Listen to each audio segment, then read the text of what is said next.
नमस्कार दोस्तों। आज अपन अध्याय 2 पढ़ेंगे जिसका नाम है राजस्थान के क्रांतिकारी। दिल्ली की बादशाह के विघटित होने के बाद ही यहाँ अंग्रेजों को अपने पांव पसारने का अवसर मिला। राजस्थान में सामंतवाद के सबसे क्रूर और घृणित रूप अंग्रेजों के शासनकाल की देन है। परंतु इस काल के आरंभ होने के साथ ही उस शासन का विरोध भी आरंभ हो गया था।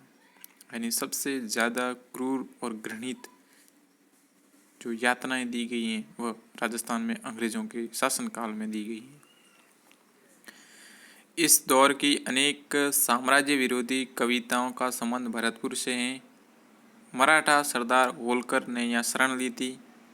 भरतपुर के राजा रणजीत सिंह ने अंग्रेजों से संधि के बावजूद होलकर को अंग्रेजों के हवाले करने से भी इनकार कर दिया था। यानी भरतपुर के एक राजा थे राजा रणजीत सिंह, उन्होंने अंग्रेजों के साथ संधि की थी। इस पर अंग्रेजों ने भरतपुर पर हमला भी किया और भरतपुर से संबंधित एक कविता कवि राजा बांकीदास की है जिसके बोल हैं, आछो गोरा हट जा राज भरतपुर को, रे गोरा हट जा भरतपुर गढ़ बांको, किलो रे बांको गोरा हट जा। ये कवि राजा बांकीदास की है। वह जोधपुर नरेश मानसिंह के राजकवि और उनके काव्य गुरु थी। यानी जोधपुर के राजा थे मानसिंह, उनके राजकवि भी थे और काव्य गुरु भी थे। उनकी ग्रंथावली नागरी प्रचारणी सभा से 3 खंडों में प्रकाशित हो चुकी हैं। इनकी लिखी तथा संकलित राजस्थानी में 2700 ऐतिहासिक बातें हैं। यानी राजस्थान की संकलित जो ग्रंथ होते हैं उनकी ये माना जाता है कि 2700 ऐतिहासिक बातें उनमें भी हैं इनकी लिखी हुई। विभिन्न भाषाओं की जानकारी के साथ साथ इतिहास का भी इन्हें बहुत अच्छा ज्ञान था। यानी बहुत ही अच्छा ज्ञान रखने वाले थे। इनका निधन 1833 के अंदर हुआ था। उत्तन विलायत किलकता कानपुर आविया ममोई लक मद्रास मेला यलम धूर वहन अंग्रेज वाटन चला भरतपुर उपरा हुआ मेला। ये भी इनों की कविता है। विलायत से आकर अंग्रेज अपने इल्म के बल पर कलकत्ता कानपुर बम्बई मद्रास तक अधिकार करता चला गया और भरतपुर पर चढ़ गया। ये सब नगर जिस देश में है उनका नाम भरतखंड है। अंग्रेजों ने जो फौज बंटोरी थी वह इसी देश के विभिन्न प्रदेशों के लोगों से बनी। यानी धीरे धीरे अंग्रेजों ने आक्रमण करना शुरू कर दिया था। एक और इनकी ये कविता है, सैन्य रिजमेंट असंक मल टणा तंगे टणे संग भड़ तिलंग बंग किलंग तना मिलिया अभंग जंग भरतखंड पार का उसर हुए मार का वज्रन ते दुरंग मिलिया। ये आप इस फोटो के अंदर देख सकते हैं, कवि राजा बांकीदास का चित्र है। कविता में उल्लास का स्वर है क्योंकि अंग्रेज आक्रमणकारी विजयी न हुए थे। गीत की 2 मजेदार पंक्तियां हैं, थया वलहीन लश्कर फिरकथानरा चीन इनानरा इलम चलिया। फिरकिस्तान का लश्कर बलियन हो गया, चीन और यूनान से जो इल्म सीखा था वह व्यर्थ हो गया था। इन्होंने इन कविता के बारे में बताए गए हैं। भारत के सामंत बिना लड़े ही अपनी भूमि शत्रु को सौंपते जाते हैं। इससे कवि बांकीदास बहुत दुखी थे। इन सामंतों में राजस्थान के सामंत सबसे आगे थे। यानी भूमि उनको सौंप दी जाती थी, इसलिए कवि बांकीदास दुखी होकर ये कविताएं रचते हैं। आयो इंग्रेज मुल्क रे ऊपर अहाँस लीधा खेची उरा धनिया मरे न दीदी धरती धनिया उबो गई धरा। अंग्रेज मुल्क पर चढ़ आया है, उसने अंग्रेज का सद खींच लिया है। अब के स्वामियों के कभी प्राण रहते भी धरती उनके हाथ से निकल गई। गीत के अंत में राज्यों के नाम लेकर कवि ने उनके स्वामियों को फटकारा है। एक और कविता है, पुर जोदान उदयपुर जयपुर ये धारा खूंटा परियाण आके गई आवसी आके बाके असल किया बखान। जोधपुर उदयपुर जयपुर आदि ने अपने गौरव का नाश कर दिया है। देश को गुलाम होना था और वह हो गया था। तब आज़ाद होना होगा, तब हो जाएगा तुम्हारे किए अब कुछ नहीं होना का। सच्ची बात को मैंने सच्चाई के तरीके से प्रकट कर दिया है। अंग्रेजों से संधि करके गद्दी बचाए रखने वाले सामंत वास्तव में स्वाधीन नहीं है। ये तथ्य कवि बांकीदास के सामने स्पष्ट है। आगे स्थिति बदलेगी, यह आशा भी उन्हें है। आगे हैं सन 1857 ईस्वी से पहले ब्रिटिश फौज के कुछ सैनिकों ने राजस्थान में भी विद्रोह किया था। अपने 1857 की क्रांति के दिन पढ़ा था, जो अगले वीडियो के अंदर बताया गया है। इस प्रसंग में डूंग जी और ज्वार जी प्रसिद्ध हुए और उन पर लोकगीत रचे गए। डूंग जी और ज्वार जी के बारे में अपन अगले पेज के अंदर पढ़ेंगे। राजस्थान स्वतंत्रता संग्राम काव्य में दिए हुए विवरण के अनुसार 1818 ईस्वी में अंग्रेजों ने संधि की थी। शेखावटी क्षेत्र के लोगों ने इसका विरोध भी किया। विरोध के दमन के लिए अंग्रेजों ने शेखावटी ब्रिगेड संगठित किया। 1834 ईस्वी में डूंग जी के नेतृत्व में इस ब्रिगेड के कुछ सैनिकों ने विद्रोह भी किया। यानी शेखावटी ब्रिगेड नाम से एक संस्था कह सकते हैं हुई थी सन 1838 के अंदर, और डूंग जी नामक व्यक्ति ने सैनिकों को विद्रोह किया था। 1838 ईस्वी में अंग्रेजों ने डूंग जी को पकड़ लिया और उन्हें आगरे के किले में कैद कर दिया। उनको पकड़ करके आगरे के किले के अंदर कैद कर दिया।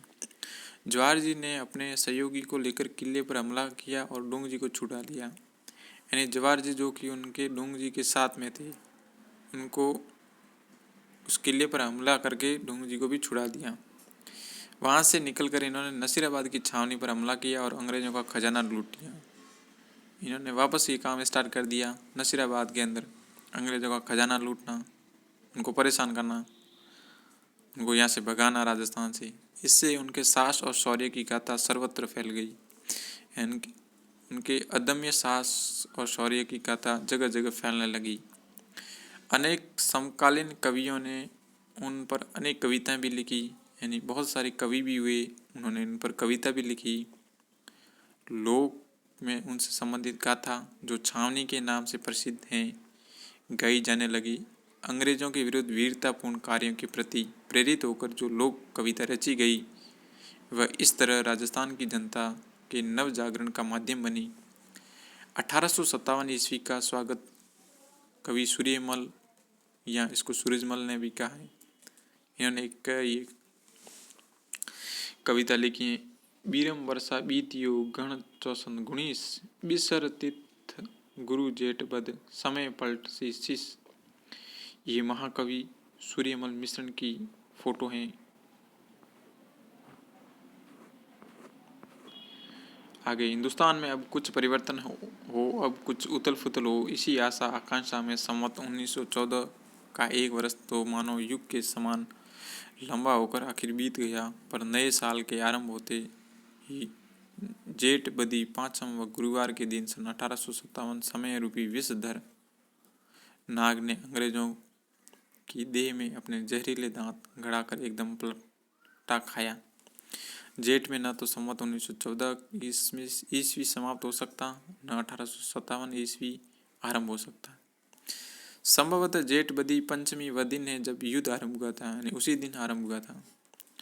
काल सर्प में अंग्रेजों को डस कर उस दिन पलटा खाया। स्वाधीनता संग्राम शुरू होते ही किसी कवि की यह भावात्मक प्रतिक्रिया इतिहास में अभूतपूर्व है। इसके बाद सूर्यमल जनता के संघर्ष के लिए प्रेरणा देते हुए भी और दोहे भी लिखते रहे। सूर्यमल की उत्कृष्टता कृति और वीर सतसई के संपादकों ने उसकी भूमिका में कवि पर सन 57 के संग्राम का प्रभाव स्वीकार करते हुए लिखा कि जिस समय सतसई का निर्माण हुआ उस समय देश में 1857 ईस्वी के विद्रोह की ज्वाला भड़क रही थी। सारा देश विदेशी सत्ता का तख्ता पलटने के लिए व्यग्र हो उठा था। गदरकालीन परिस्थिति का कवि पर बड़ा स्फूर्तिदायक प्रभाव पड़ा था।